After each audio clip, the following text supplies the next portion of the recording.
In the mist-shrouded peaks and dense forests of the Blue Ridge Mountains, ancient spirits and dark forces have long haunted the land. The Cherokee, who have lived in harmony with these mountains for centuries, carry with them chilling stories, tales of supernatural beings, vengeful spirits, and cursed places that defy the natural order. These legends have been passed down through generations, serving as both warnings and reminders of the power that resides within the shadows of these towering ridges. As we journey deep into the heart of these mountains, we uncover some of the most terrifying stories ever told by the Cherokee people. Stories of lost villages, restless souls, shape-shifting monsters, and malevolent witches. The land itself seems alive with mystery and danger, and those who wander too far may find themselves drawn into the darkness where the line between life and death blurs, and where ancient horrors still linger. These are not just legends, they are warnings. Welcome to the hidden horrors of the Blue Ridge Mountains. Story 1. The Lost Village of Tsul'kalu'. Long before the European settlers arrived, the Cherokee people lived in harmony with the natural world, respecting the spirits that dwelled in the mountains, rivers, and forests of their ancestral lands. One such spirit was Tsul'kalu', the giant guardian of the Blue Ridge Mountains. He was no ordinary being, but a powerful spirit, a protector of sacred places, whose towering form was said to blend seamlessly with the trees and rocks. His name alone invoked fear and respect, for the Cherokee knew that to cross him was to invite disaster. The village of Cayuga, nestled deep within a valley, thrived under the shadow of Tsul'kalu's mountain. For generations, the villagers had honored the ancient pacts with the spirits, offering prayers and gifts to ensure the balance between the human world and the supernatural remained undisturbed. The forests around the village were sacred ground, and hunting or disturbing the animals within was strictly forbidden, as they were under Tsul'kalu's protection. But as time passed, a new generation grew restless. The old ways seemed outdated to the young hunters, who sought greater game, larger prey, and believed themselves beyond the reach of the ancient laws. One autumn, as the air grew crisp and the village prepared for the coming winter, a group of these hunters, eager to prove their worth, ventured deep into the forbidden forest. They spoke in hushed tones, mocking the legends of Tsul'kalu', and set their traps for the wild animals that roamed under his watchful eye. The first few days brought nothing but silence. The forest, which had always been alive with the sounds of birds, insects, and animals, felt unnaturally still. It was as if the trees themselves were holding their breath, watching, waiting. On the third night they caught a deer, large and strong, with dark, intelligent eyes that seemed almost human. Ignoring the strange feeling that crept into their hearts, the hunters killed the animal and returned to their village, their pride swelling as they boasted of their success. But their celebration was short-lived. That night, as the villagers slept, a heavy fog rolled down from the mountains. The air grew thick and cold, and a strange sound echoed through the valley, a low, rumbling growl that seemed to come from the very earth itself. The wind howled, but it wasn't the wind. The trees groaned, but it wasn't the trees. The villagers awoke to find their homes shaking, the ground trembling beneath their feet as if something ancient and enraged was stirring beneath them. In the morning, the village elder, a man who had lived long enough to remember the true power of the spirits, gathered the people and warned them of the hunter's folly. He spoke of Tsul'kalu', the giant who guarded the sacred lands, and of the punishment that would surely come. But the young hunters, arrogant and unafraid, laughed off the warnings. They believed no spirit could harm them. Then, on the seventh night, everything changed. As the village slept, the earth opened up. Homes were swallowed whole as if the ground had come alive, devouring everything in its path. Trees, once strong and ancient, snapped like twigs, their roots pulled into the depths. The screams of the villagers echoed through the valley, but no help came.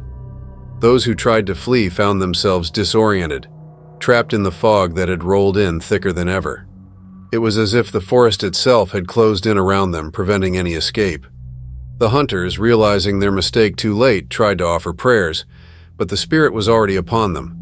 In the darkness, they could see it, Tsul'kalu', towering above them, his massive form barely visible through the thick mist.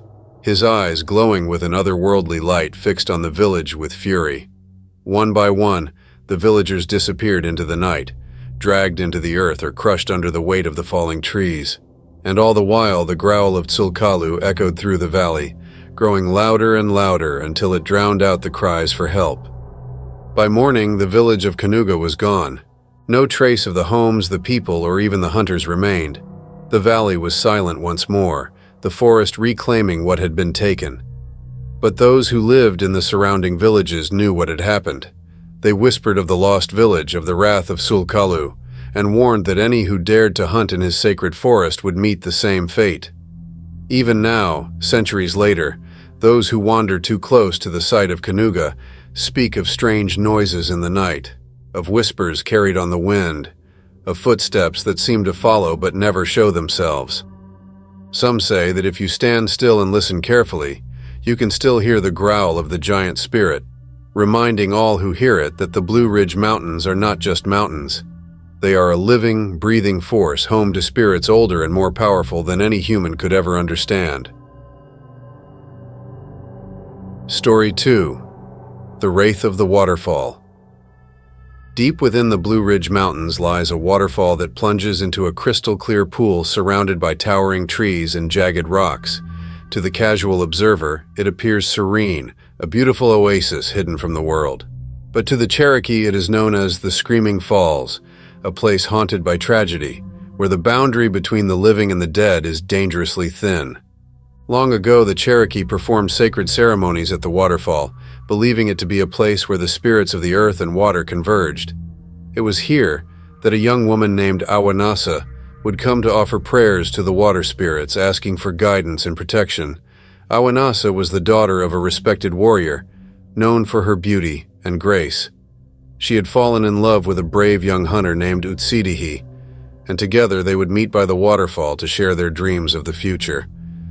But fate can be cruel, and war soon came to the Cherokee. Utsidihi was called to battle, leaving Awanasa behind with a promise to return. For months she waited, coming to the waterfall each day to pray for his safe return. But one day the warriors came back without him. Utsidihi had been killed in battle, his body lost in the wilderness. Grief consumed Awanasa, and no amount of comfort from her family or friends could soothe her sorrow. One night, as the moon hung full and bright in the sky, Awanasa made her way to the waterfall one final time. She stood at the edge, her heart broken, her mind lost in despair. The sound of the water crashing against the rocks below seemed to echo her pain, the mist rising around her like the cold touch of death. She called out to Utsidihi, her voice trembling with sorrow, and then, with tears in her eyes, she threw herself into the depths of the waterfall. The next morning, the villagers found her body cold and lifeless at the bottom of the pool. Her spirit, they said, had been claimed by the water, and though her body was gone, her presence remained. From that day forward, strange things began to happen at the waterfall. At night, the air around it would grow unnaturally cold, even in the height of summer. The sound of the water, once a calming rush, now seemed to carry with it a mournful cry like the wails of a grieving woman. Those who dared to approach the waterfall at night spoke of seeing a ghostly figure standing at the edge, her long hair blowing in the wind, her eyes filled with unspeakable sadness. And then there were the disappearances. Over the years, several people vanished near the waterfall, never to be seen again. Most were young men, and each time, the villagers would whisper that Awanasa had claimed another victim, her restless spirit seeking out those who reminded her of the lover she had lost. Some survivors spoke of being lured to the edge of the pool, hearing a voice that sounded like a loved one calling to them. But when they approached, they would see her, a pale, spectral figure rising from the mist, her arms outstretched, her face twisted with longing and sorrow. Those who were fortunate enough to escape described the terror of feeling her cold hands grasp at them, trying to pull them into the water. They spoke of her eyes, hollow, filled with an endless void of despair, and the unbearable weight of her grief that seemed to seep into their very souls. Even now, on nights when the moon is full and the air is thick with mist, the villagers avoid the waterfall. They know that Awanasa still lingers there, trapped between the world of the living and the dead, forever mourning the loss of her love. Her cries echo through the valley, a reminder of the tragedy that unfolded there so long ago. Some say that if you listen closely, you can hear her whispering Utsidihi's name, calling out to him in vain. The waterfall remains a place of beauty during the day, but when darkness falls, it transforms into something far more sinister, a place where sorrow and death intertwine, and where the wraith of Oanasa waits, her grief eternal, her soul lost to the waters forever. Story 3. The Skinwalker of Mount Yonah. High atop Mount Yonah, where the winds howl through the jagged cliffs and the trees bend under the weight of the mountain's mysteries, the Cherokee tell of a creature that no one dares to speak of in full detail, the Skinwalker. Among the Cherokee, stories of skinwalkers were whispered late at night around the fire, tales passed from elder to child as warnings about the dangers of those who betray their own kind to seek dark, forbidden powers. It is said that centuries ago there lived a powerful shaman named Atsadi. Atsadi was a man of great knowledge, skilled in healing, and revered among his people for his wisdom. But Atsadi's thirst for power was insatiable. He sought not only the ability to heal, but the power to control life and death itself. His curiosity led him down a path that none of the other shamans dared to walk, into the realm of forbidden magic. He sought out ancient rites that allowed a person to change their form, to take on the appearance and abilities of animals, magic that was as dangerous as it was powerful. The elders warned him against it, telling him that such magic came with a heavy price, that to dabble in shape-shifting would sever his ties to the natural world and the spirits that had once guided him. But Atsadi did not listen. Driven by pride and the desire for more power, he performed the forbidden rituals in secret, calling upon dark spirits and casting spells that no mortal should ever use. It wasn't long before he succeeded, gaining the ability to transform himself into any animal he wished: an owl, a wolf, a bear, or even a serpent. He had become a skinwalker, but the magic came at a terrible cost.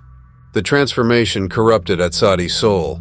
With each change, he lost a piece of his humanity, his mind consumed by the dark spirits he had called upon.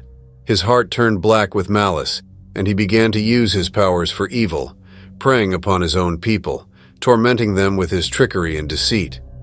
He would take the form of trusted friends or family members, leading people into dangerous traps or manipulating them into acts of betrayal.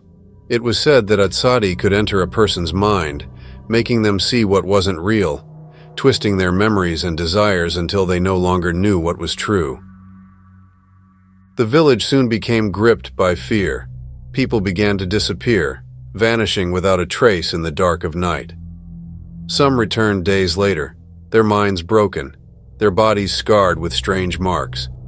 They spoke of seeing loved ones who weren't themselves, of hearing familiar voices call them into the forest only to find that they had been lured by a creature wearing a human face, but with eyes that gleamed with something unnatural. The elders knew that Atsadi had become something monstrous, no longer a man but a demon in human form. In a desperate attempt to save their people, the Cherokee elders gathered the strongest warriors and shamans to confront Atsadi. They tracked him to the peak of Mount Yonah, where he had made his home in a cave hidden deep within the forest. The mountain was sacred, and Atsadi's defilement of it had brought great shame and dishonor to the tribe. Armed with weapons blessed by the shamans and protected by powerful wards, the warriors climbed the mountain knowing they faced a being who was no longer bound by the laws of the natural world.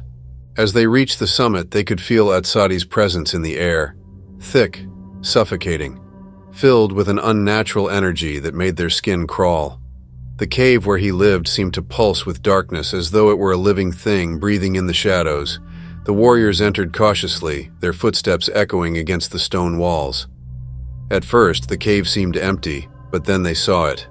A figure crouched in the darkness, shifting and writhing as though it were caught between forms. It was Atsadi, though barely recognizable as human. His skin had stretched and twisted, his body hunched and malformed. His eyes glowed with an eerie light, and his mouth twisted into a grotesque smile as he saw them. He spoke, his voice like the wind, mocking them for coming after him. As they approached, Atsadi began to change, his body morphing into that of a massive wolf, his fur black as night, his teeth gleaming in the dim light of the cave. Atsadi attacked with the speed and ferocity of a beast, but the warriors were prepared. They fought with weapons blessed by the spirits, striking at Atsadi's vulnerable spots, forcing him to change forms again and again. He shifted from wolf to serpent to raven, and then to a bear, but with each transformation he became weaker. The shamans chanted, calling upon the spirits to bind him, to trap him in his monstrous form so he could no longer harm anyone. Finally, with a great cry, Atsadi fell to the ground, his body writhing as the shaman's magic took hold. But Atsadi was not defeated.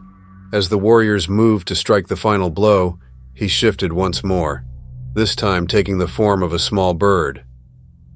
Before anyone could react, he flew out of the cave, disappearing into the dense forest of Mount Yona. The warriors searched the mountain for days, but Atsadi was never found. The elders believed that Atsadi had fled, cursed to wander the mountains forever, trapped in the form of a creature, neither fully man nor animal. But the people knew that the danger was not truly over. Atsadi had become a skinwalker, a creature of darkness, and though he had been driven from the village, he could still be out there, watching, waiting, and preying upon those who ventured too close to his domain. In the years that followed, strange reports began to surface from travelers passing through the Blue Ridge Mountains. Some spoke of encountering animals that didn't behave as they should, creatures with eyes too intelligent, too human. Others told stories of meeting people in the forest, only to find that these people vanished without a trace or shifted into something else entirely when they weren't looking. The Cherokee knew these were signs of Atsadi's presence, of the skinwalker who still haunted Mount Yona, seeking revenge on those who had wronged him. To this day, the people living near Mount Yona warn travelers to be cautious when wandering too far from the beaten path. They tell of a creature that can mimic the forms of animals and people, that can trick even the wisest into believing they are safe when they are not. Some say they've seen a large black wolf with glowing eyes prowling the edges of the forest at dusk. Others claim to have heard voices calling their name from the woods, voices that sound eerily familiar, but are somehow wrong, as if something is imitating the sound of a loved one. The skinwalker of Mount Yona is a creature of nightmares, a reminder of the dangers of seeking forbidden power and of the thin line between man and monster. Those who dare to challenge the ancient forces of nature must always remember that there are some things in this world that should never be disturbed, and once you cross that line, there is no turning back. For Atsadi, that line was crossed long ago, and now he wanders the mountains eternally, a being of darkness and deception, forever trapped in the form of the skinwalker, waiting for the next soul to fall into his deadly grasp. Story 4. The Lights of Blood Mountain. Blood Mountain, a towering peak in the Blue Ridge Range, is a place of ancient power and mystery. For as long as anyone can remember, it has stood as a silent sentinel, its rocky slopes and dense forests holding secrets known only to the Cherokee and those brave or foolish enough to venture into its shadows. The mountain takes its name from a battle long forgotten, fought between warring tribes before the arrival of European settlers. The blood spilled on its soil soaked deep into the earth, cursing the land and filling it with the restless spirits of the dead. But what makes Blood Mountain truly terrifying are the lights, strange, floating orbs of eerie, glowing brilliance that appear after dark. To outsiders, these lights might seem harmless, perhaps even beautiful as they drift through the trees like will-o'-the-wisps. But to the Cherokee, these lights are far more than harmless phenomena.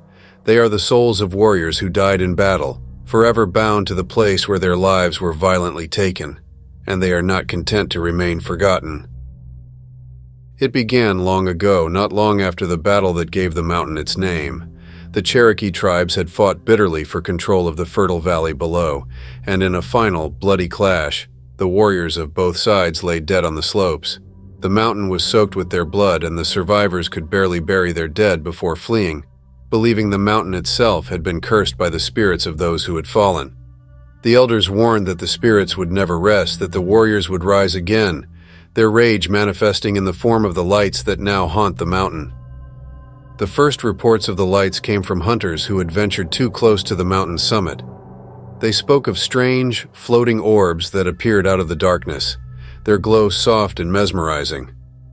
The lights seemed to dance in the air, moving silently through the trees, beckoning the hunters to follow. Some men, curious and unwary, did follow, disappearing into the woods, never to be seen again. Others claimed that the lights whispered to them, their voices carrying on the wind, calling their names, promising them riches, power, or reunion with lost loved ones. But those who followed the lights were never heard from again. The Cherokee knew that these were not mere tricks of the light or harmless spirits.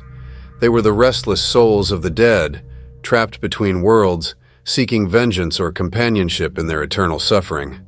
The lights, they said, led travelers to their doom, luring them deeper into the wilderness until they were lost forever, claimed by the spirits of Blood Mountain. Over the centuries, stories of the lights grew, passed down through generations. Some spoke of warriors who had encountered the lights while scouting the mountain, only to be found days later, wandering the forest in a daze, their eyes vacant and their minds shattered. These survivors could barely speak, their words gibberish, but they all told the same tale. They had followed the lights, thinking they were being led to safety, only to realize too late that they had been deceived. The spirits had shown them terrible visions, of their own deaths, of loved ones being torn apart, of the battle raging once more, with the dead rising from the earth to claim them. But not all who saw the lights lived to tell the tale.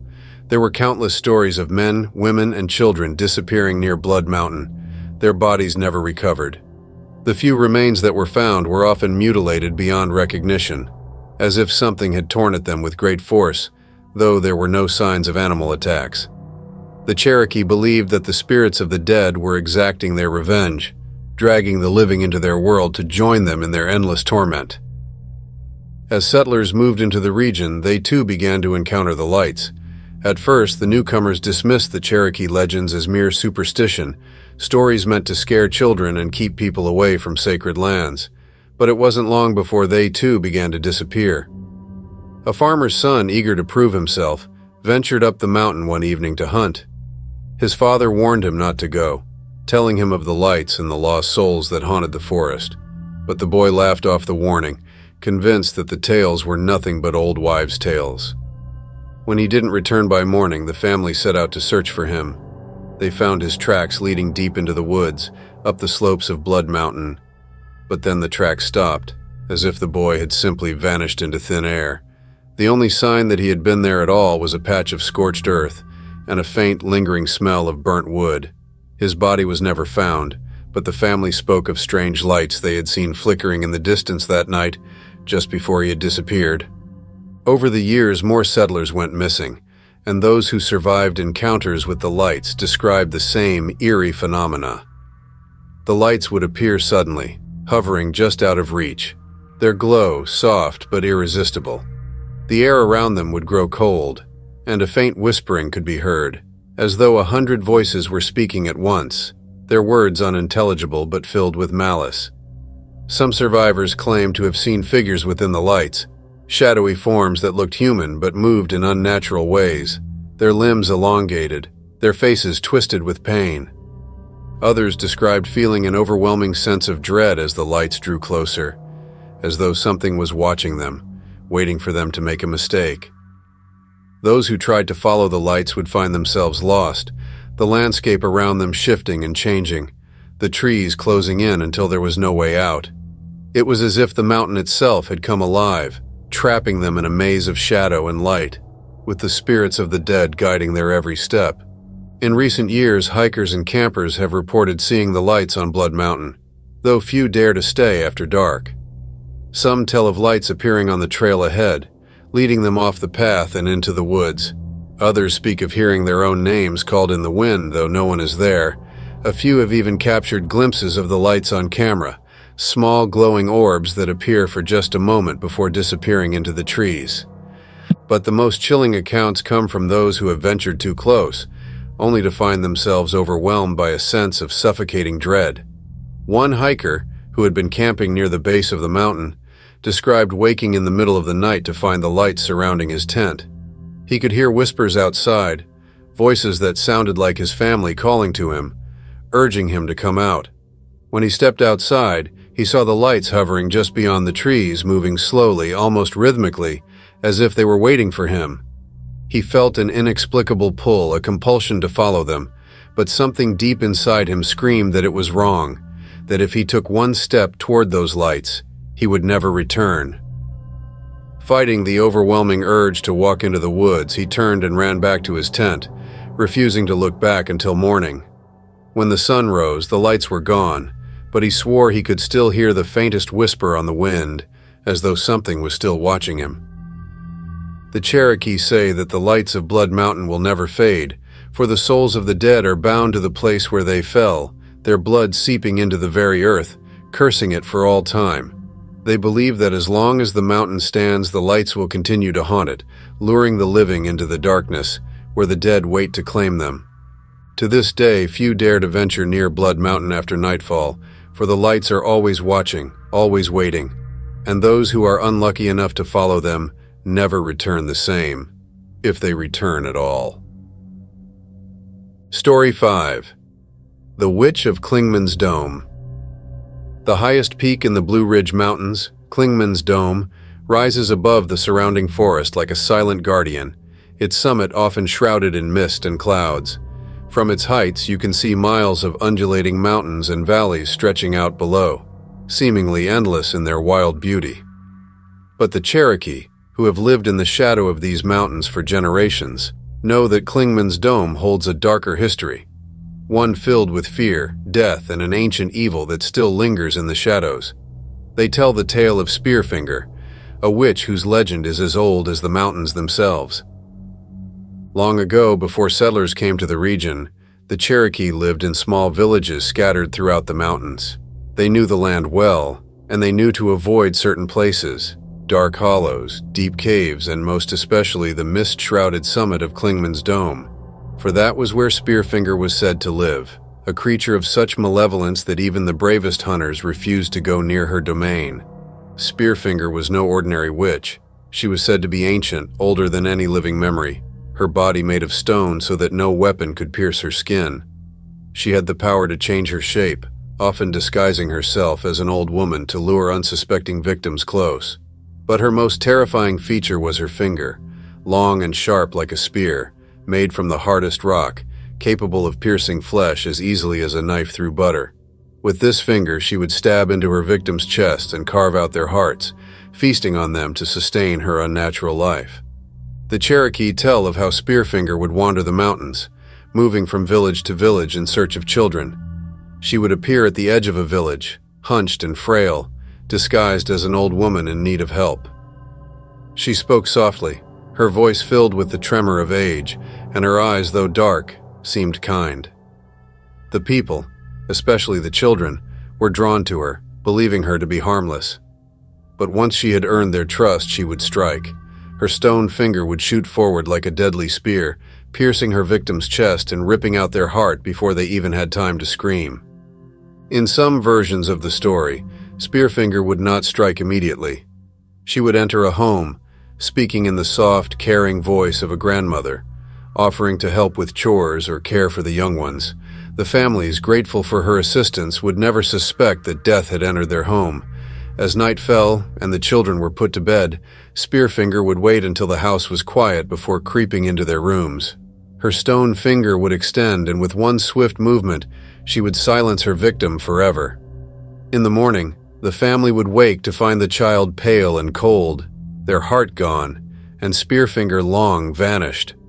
For years, Spearfinger terrorized the villages at the base of Clingman's Dome. The Cherokee knew that she could not be killed by ordinary means. Her stone skin protected her from arrows, knives, and even fire. They tried to trap her, setting up ambushes in the forest, but she was clever and always managed to escape. Sometimes, she would lead them deep into the woods, where the fog would roll in thick and heavy, blinding the hunters and making them lose their way. In the confusion, Spearfinger would disappear into the mist, leaving nothing behind but the echo of her wicked laughter. But Spearfinger's most dangerous power was her ability to mimic the voices of others. She could take on the appearance and sound of anyone, even the people you loved the most. Mothers would hear their children calling to them from the woods, only to realize too late that it wasn't their child at all, but Spearfinger in disguise, waiting to lure them into the forest. Fathers would hear their wives' voices whispering in the dark, pulling them from the safety of their homes and into the waiting clutches of the witch. Once someone ventured into her domain, they were as good as dead. One autumn, as the leaves turned red and gold and the first cold winds blew through the mountains, a young girl from a nearby village went missing. Her family had warned her not to wander too far from the village, for they knew that Spearfinger was always watching, always waiting for her next victim. But one evening, as the sun dipped below the horizon and the shadows lengthened, the girl heard her grandmother's voice calling her name from the edge of the forest. It was a soft, familiar voice full of love and warmth, and without thinking, the girl ran toward the sound. She followed the voice deeper and deeper into the woods, the trees closing in around her, the light fading until only darkness remained. It wasn't until she saw the figure standing among the trees, an old woman with a bent back and a kind face, that the girl realized she had made a terrible mistake. The old woman's eyes gleamed in the dim light, and as she smiled, her mouth twisted into something unnatural, something hungry. The girl turned to run, but it was too late. Spearfinger's stone finger shot forward, and with one quick, deadly movement, she took the girl's heart. The villagers searched for days, but they never found the girl. They knew that Spearfinger had claimed another victim, and fear gripped the village. The elders gathered to discuss what could be done. They knew that they couldn't keep running forever, and that if they didn't find a way to stop Spearfinger, she would continue to prey on their children. They decided to take a stand. With the help of the shamans, they devised a plan to trap the witch. They chose the day of the harvest festival, when the entire village would gather together in celebration. The elders spread word that a great feast would be held, and they knew that Spearfinger, always looking for fresh prey, would come. They prepared their trap carefully, digging a deep pit in the center of the village and covering it with branches and leaves to hide it from sight. The shamans blessed the pit with powerful spells, hoping that it would be strong enough to hold the witch once they lured her in. That night, the villagers danced and sang, pretending not to notice, when the figure of an old woman appeared at the edge of the crowd. She moved slowly, leaning on a cane, her face twisted into a kind smile, her eyes scanning the children with thinly veiled hunger. The villagers acted as though they didn't see her, but they kept their distance, watching her every move. As she drew closer to the center of the village, where the children played, she smiled wider, her sharp stone finger twitching in anticipation. Then, in a flash, the trap was sprung. The villagers shouted and threw their nets over her, driving her toward the hidden pit. Spearfinger, realizing too late that she had been lured into a trap, tried to change her form, shifting into a raven and then a serpent, but the magic of the shamans held her fast. She screeched in fury as the ground beneath her gave way, and she tumbled into the pit, her stone body crashing against the walls. The villagers gathered around the edge, throwing down rocks and branches to seal the pit, trapping her inside. For days, the witch's voice echoed up from the pit, cursing the villagers and swearing vengeance. But as time passed, the voice grew weaker, until finally, it was silent. The Cherokee believed that Spearfinger had been defeated, buried alive in the pit, never to harm them again. But they were wrong. Years later, strange things began to happen near the summit of Klingman's Dome. Travelers spoke of hearing voices calling their names from the woods, only to find no one there. Hikers who ventured too close to the summit reported seeing an old woman in the mist, her face kind but her eyes filled with a terrible hunger. Some said they felt an icy hand brush their shoulder or a sharp stabbing pain in their chest, only to find no wound when they looked down. Others disappeared entirely, their bodies never found. The Cherokee elders knew that Spearfinger's spirit had not been vanquished. Though her body was trapped, her soul still wandered the mountain, waiting for the chance to take another heart. They warned their children to stay away from Klingman's Dome, to never follow a voice into the mist, no matter how familiar it seemed. But every few years, someone would ignore the warnings, and the old tales would come alive again.